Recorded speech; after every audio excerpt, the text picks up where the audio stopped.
You've seen some of the data about the results of Internet Math, and now I'd like to explain to you why Internet Math works. Let's look at some of the problems your student may have. First of all, your student may struggle to understand math concepts. Your student may seem confused with multiple concepts all presented simultaneously. Your student may struggle to relate concepts to words, which is a common problem. Your student may be confused by multiple steps in problem solving. Your student may fail to retain concepts already mastered, and your student may lack self-confidence. This is how Internet Math addresses some of these problems. First of all, it teaches concepts through pictures so a student can form an image of how the problem should be solved. There are millions of problem variations. It has a built-in intelligence which adjusts to the student performance. It's accessible anywhere on the internet. It saves all data and records, and it's diagnostic, prescriptive, or custom. It will test and create a unique program based on test results if you choose the diagnostic prescriptive option, or if you choose to customize, you can create problems any way you wish. They cover math concepts from grades 1 through 8. That doesn't mean you can't use it if you're past the 8th grade. However, the concepts are in that range. And retention is assured by repeated review until concepts are mastered. This is because of the intelligence built into the program.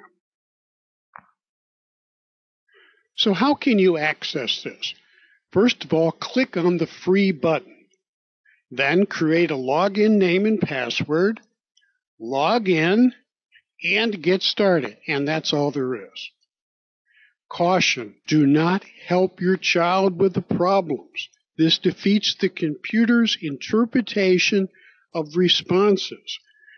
This is the opposite of what is normally told to parents. This is an example of how Internet Math teaches concepts through pictures and how it varies pictures until concepts are mastered. When I log in, the first thing I see is this page here, and I create an assignment. Now, I've already created an assignment, so I'm going to show you how this illustrates the pictures. In this simple problem, I see the question is, the first lot is 2 square kilometers, the second lot is 4 square kilometers.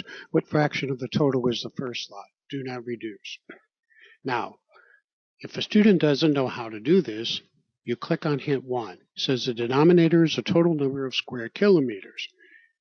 You keep clicking on hints until you find out the answer. 2 square kilometers plus 4 square kilometers, the denominator equals 6 square kilometers. Notice that there's pictures that represent everything. In the next picture on hints, I see there are 2 square kilometers out of 6 square kilometers, and as a fraction, it looks like this, 2 out of 6. And then if I still don't know the answer, I click on the fourth hint, which gives me the answer. And I see my answer is actually 2, 6. When I get the problem again, I see that I have the first lot is 2 square kilometers, the second lot is 3 square kilometers. What fraction of the total is the first lot? Now, like I said, everything is hidden in the hints. Notice that the numbers are different than the problem we just had. We see 2 square kilometers, 3 square kilometers, and now we have different pictures that represent the different numbers of square kilometers. When I go to hint 3, I see now I have 5, I have 2 out of 5, and I go to hint 4, and I see my answer is 2/5. The point of Internet Math is it keeps showing the same concept until it's mastered, and in this way, students can relate the words, the concepts, and the actual problem to the solution.